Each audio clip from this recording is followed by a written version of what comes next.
Kemudian kita lanjutkan fasal yang ketiga dari muqaddimah ini. I'lam arsyadakallahu li ta'atihi. I'lam arsyadakallahu li ta'atihi. Annal hanifiyata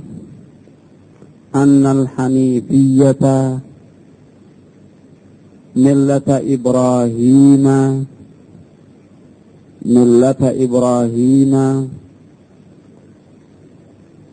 an ta'budallaha wahdahu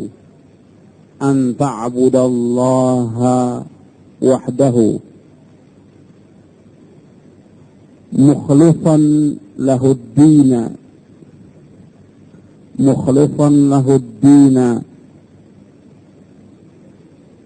wa bidzalika amara Allahu jami'an nasi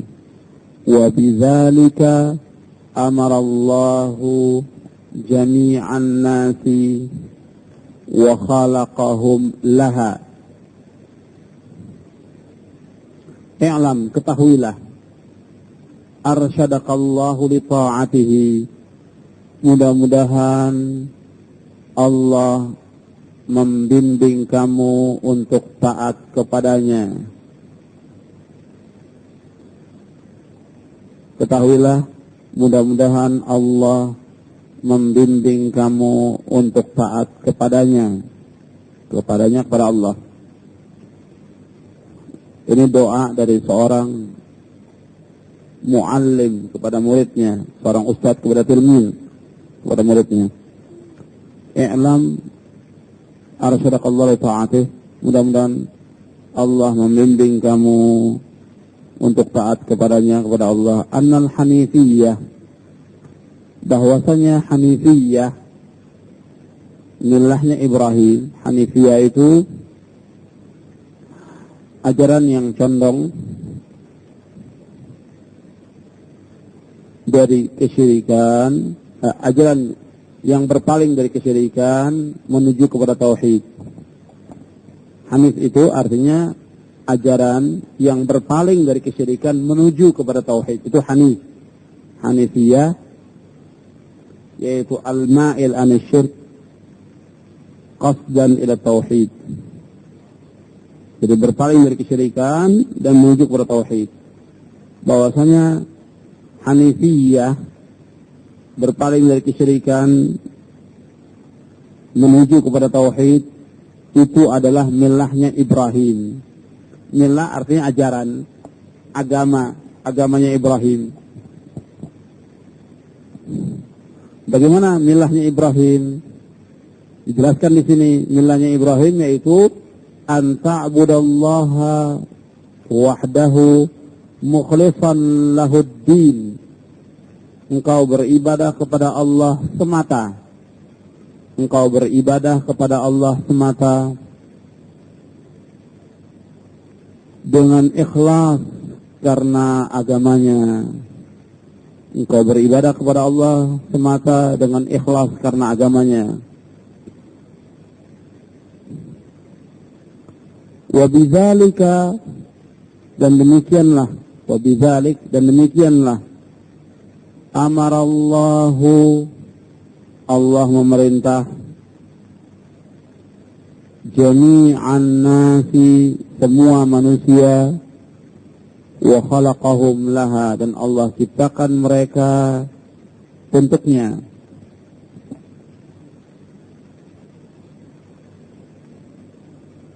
Jadi bahwasanya Hanifiyah, agamanya Ibrahim, engkau beribadah kepada Allah semata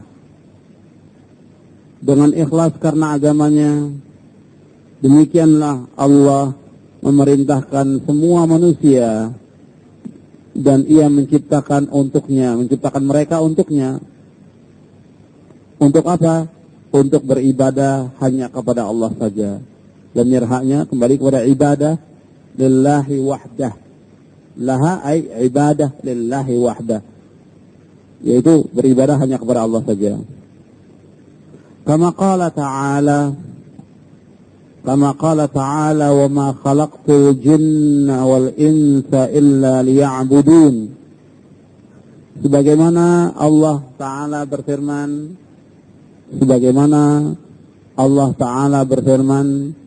wa ma khalaqtul jinna wal insa illa liya'budun. Tidak aku ciptakan jin dan manusia melainkan untuk beribadah kepadaku. Sekarang kita lihat artinya. Ayat ini insyaallah semuanya sudah hafal. Ayat ini termasuk yang sering dibacakan, yang sering disampaikan. Wa ma khalaqtul jinna wal insa illa liya'budun. Sekarang maknanya bagaimana? Ayat ini terkandung dalam surah Az-Zariyat ayat 56. Dalam surah Az-Zariyat ayat 56. Sekarang maknanya kita lihat. Wa ma'na ya'budun yuwahhidun. Yang dikatakan ya'budun yuwahhidun. Liya'buduni ay liyuwahhiduni. Liya'buduni ay liyuwahhiduni. Di sini yuwahhiduni. Agar mereka beribadah kepadaku, maksudnya agar mereka mentauhidkan aku. Yuwahhiduni. Makna ya'budun yuwahhiduni. Mereka mentauhidkan aku. Wa a'zamu ma amarallahu bihi at-tauhidu. Wa a'zamu ma amarallahu bihi at-tauhidu. Dan perintah Allah yang paling besar, a'zam. Perintah Allah yang paling besar, yang paling agung, yaitu tauhid. Perintah Allah yang paling besar, yang paling agung, yaitu tauhid. Apa yang dimaksud dengan tauhid? Wa huwa ifradullahi bil ibadah.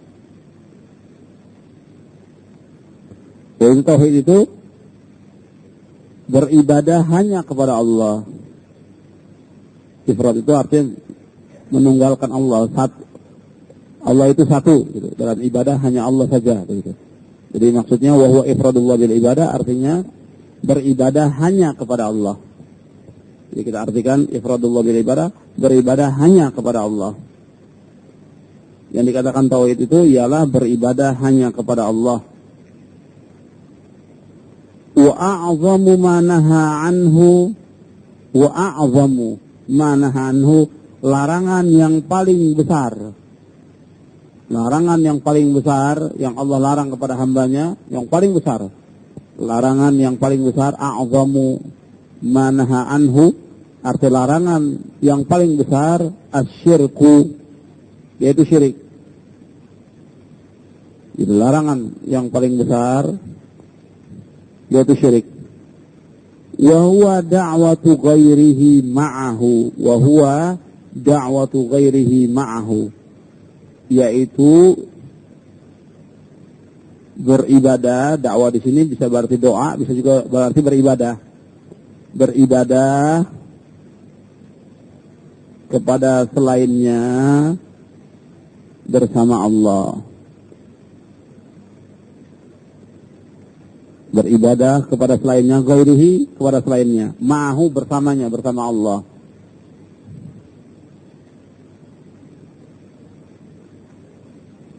Wa dalilu qauluhu ta'ala, dan dalilnya firman Allah Ta'ala, wa'budullaha wa la tusyriku bihi syai'a. Dalilnya firman Allah Ta'ala, hendaklah kamu beribadah hanya kepada Allah, dan tidak boleh kamu berbuat syirik dengan sesuatu apapun juga. Tidak boleh kamu menyekutukan Allah dengan sesuatu apapun juga. Ayat ini dalam surah An-Nisa ayat 36. Jadi begini maknanya. Jadi yang terakhir ini, yang terakhir dari pasal yang terakhir dari Muqaddimah Ushul Tsalatsa, dijelaskan oleh muallif bahwa Hanifiyah millahnya Ibrahim, yang Nabi sallallahu alaihi wasallam selalu dalam Al-Qur'an diperintahkan oleh Allah, fattabi' millata Ibrahim hanifa. Qul sadaqallah fattabi'u millata Ibrahim hanifa wa ma kana minal musyrikin. Atau sekian banyak ayat yang menyuruh Nabi Muhammad sallallahu alaihi wasallam untuk mengikuti millahnya Ibrahim. Dijelaskan, millahnya Ibrahim, inti dari millahnya Ibrahim itu ialah an ta'budallahu wahdahu mukhlishan lahuddin. Engkau beribadah hanya kepada Allah semata dan dengan ikhlas karena agamanya. Disebutkan di sini millah Ibrahim oleh muallif untuk mengingatkan juga kepada orang-orang kafir pada zaman Nabi Muhammad sallallahu alaihi wasallam. Orang kafir pada zaman Nabi Muhammad itu sudah kenal yang namanya millah Ibrahim, sudah kenal. Sudah kenal agamanya Ibrahim. Makanya orang-orang musyrik Makkah itu mereka melakukan haji. Ya, orang Islam yang belum haji itu kalah dengan orang-orang musyrik ya. Orang musyrik haji mereka, tiap tahun mereka haji. Mereka tiap tahun haji. Orang-orang musyrikin ya tawaf di Ka'bah. Mereka juga wukuf. Mereka melakukan ibadah seperti haji karena mengikuti millah Ibrahim. Cuma beda. Dalam beberapa hal beda. Seperti tawafnya mereka telanjang. Yang laki dan perempuan telanjang. Kemudian mereka tawafnya beribadah atau menyembah patung. Maka Nabi selalu diingatkan oleh Allah untuk mengikuti millah Ibrahim. Apa yang mereka lakukan itu salah. Kalau mereka katakan bahwa mereka mengikuti millah Ibrahim, mestinya mereka mentauhidkan Allah. Maka diingatkan di sini, yang dimaksud dengan millah Ibrahim, engkau beribadah hanya kepada Allah dengan ikhlas. Tidak berbuat syirik. Ibrahim tidak menyembah patung. Sedangkan orang-orang kafir itu menyembah patung. Musyrikin menyembah patung. Kalau ditanya, kenapa kamu sembah mereka? Jawabannya seperti disebutkan dalam surah Zumar ayat 3. Ma na'buduhum illa liyuqarribuna ilallahi zulfa. Kami tidak menyembah mereka, melainkan untuk mendekatkan diri kami kepada Allah. Jadi mereka anggap sebagai wasilah. Nah, kejadian kaum musyrikin diingatkan lagi oleh muallif pada masanya. Pada masa muallif yang menulis kitab ini, tahun 12 Hijriah, pada abad ke-12 Hijriah, tahun 1200 Hijriah, itu di daerah Hijaz, sekitar Mekah itu banyak orang-orang yang beribadah kepada selain Allah.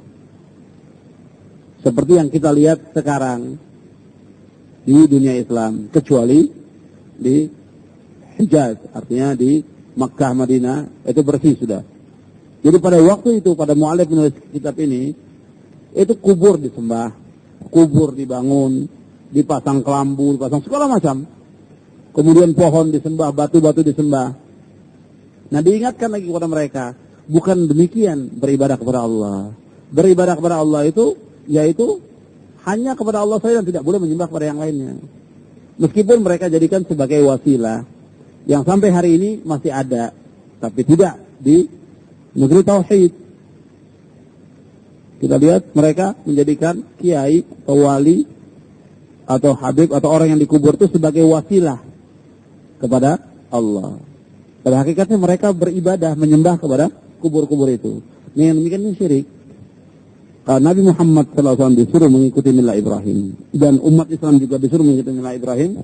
Yaitu millahnya Ibrahim, beribadah ikhlas kepada Allah. Tidak boleh menyekutukan yang lainnya. Wa bidzalika amara Allah jami'an nas. Allah memerintahkan semua manusia untuk beribadah hanya kepada Allah. Dan Allah ciptakan manusia untuk itu. Jadi Allah ciptakan jin dan manusia ini seperti ayat surah Zariyat ayat 56 ini, wa ma khalaqtul jinna wal insa illa liya'budun. Itu jarang sekali orang menjelaskan dengan makna tauhid. Lebih banyak muballigh atau khatib menyebutkan wa ma khalaqtul jinna wal insa liya'budun, ibadah secara umum. Padahal intinya dari ibadah, Allah ciptakan manusia untuk bertauhid kepada Allah. Bukan sekedar ibadah, silakan mau ibadah bagaimana terserah. Tidak. Yang pokok diciptakannya jin dan manusia supaya beribadah hanya kepada Allah saja dan tidak boleh beribadah kepada yang lain. Yang nanti akan dijelaskan di antara yang termasuk ibadah itu berdoa, tawassul, istighatsah, menyembelih, bernazar, minta tolong, dan segala macam. Termasuk dari macam-macam ibadah. Termasuk ya sholat, puasa, segala macam. Itu hanya dilakukan kepada Allah saja, tidak boleh kepada yang lain. Tapi kenyataan yang ada, kita lihat banyak kaum muslimin memalingkan ibadah itu kepada selain Allah. Nah, perbuatan yang seperti ini, perbuatan syirik. Syirik yang seperti ini bukan syirik kecil, tapi syirkun akbar. Sedangkan syirkun akbar, akibatnya dosa orang itu tidak akan diampuni oleh Allah. Orangnya kekal dalam neraka, semua amalannya hapus. Jadi bukan masalah kecil, masalah besar. Jadi ini yang harus kita bahas, karena ini yang pokok. Makanya di sini disebutkan bahwa perintah Allah yang paling besar. Jadi kalau kita melaksanakan kewajiban yang paling besar yang kita laksanakan hanya beribadah kepada Allah, bertauhid kepada Allah, mentauhidkan Allah. Itu ibadah yang paling besar. Jadi kalau kita sholat, melaksanakan kewajiban yang lain, yang paling besar kita bertauhid kepada Allah.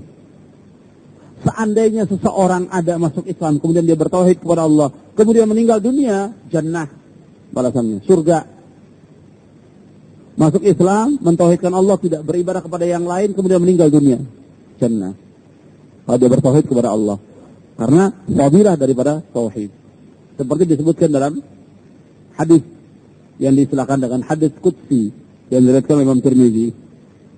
Kalau seandainya hambaku membawa dosa sepenuh bumi, kata Allah, kemudian mereka tidak menyekutukan aku dengan sesuatu apapun juga, artinya dia tidak memalingkan ibadah kepada selain Allah, maka aku akan mengampunkan dosa mereka.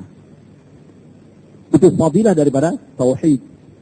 Kalau dia bertauhid kepada Allah, meskipun dia berbuat dosa-dosa besar, itu masih mungkin untuk diampunkan dosanya. Tapi dosa selain syirik tidak akan diampunkan oleh Allah. Dosa syirik tidak akan diampunkan oleh Allah. Jadi selain daripada syirik diampunkan, tapi kalau syirik itu sendiri tidak akan diampunkan oleh Allah. Seperti disebutkan dalam surah An-Nisa ayat 48.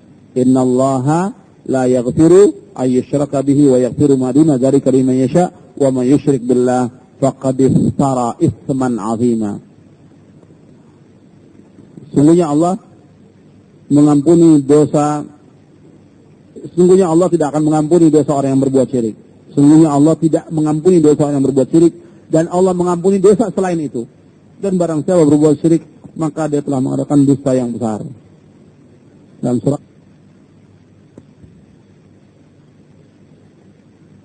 wa yaghfiru ma duna dzalika liman yasha wa man yusyrik billah faqad dhalla dhalalan ba'ida. Sesungguhnya Allah tidak mengampuni dosa orang yang berbuat syirik, dan Allah mengampuni dosa selain itu. Dan barang siapa yang berbuat syirik, maka dia telah sesat dengan kesesatan yang nyata. Dengan kesesatan yang jauh. Dhalalan ba'ida. Dia telah sesat dengan kesesatan yang jauh. Makanya perintah Allah yang paling tinggi yang harus dilaksanakan oleh seorang hamba, bertauhid kepada Allah. Jadi umpamanya ada orang yang dia sholat, dia puasa, dia haji, tapi masih dengan istilah minta dikubur. Ziarah, boleh ziarah kubur, ini sudah saya bahas waktu itu. Ziarah boleh, tapi ya sekarang istilah ziarah itu orang minta dikubur. Minta, dengan menyebut namanya, dan menyebut nama-nama, apakah itu wali atau segala macam yang mereka anggap sebagai orang yang terhormat. Kemudian mereka sebut, mereka minta keperluannya. Apakah mereka itu kurang rezeki, atau jodoh, atau karena penyakit yang tidak pernah sembuh. Kemudian mereka minta. Yang seperti ini syirik. Yang seperti ini syirik. Dan yang seperti ini harus dijauhkan sejauh-jauhnya. Jadi larangan yang terbesar yang harus dijauhkan oleh seorang hamba yaitu syirik. Jadi kalau kita mendakwahkan orang, dari apa yang dilakukan, yang semua dilarang, kita bisa lihat. Jadi umpamanya dia syirik, tidak sholat, dia minum khamar, dia melakukan yang lain. Yang pertama kali kita jelaskan yaitu tentang syiriknya, bahwa syiriknya tidak boleh. Jangan terbalik. Kalau banyak kaum muslimin terbalik, yang syiriknya tidak diingatkan, yang lain diingatkan. Ini salah. Kemudian juga masalah perintah.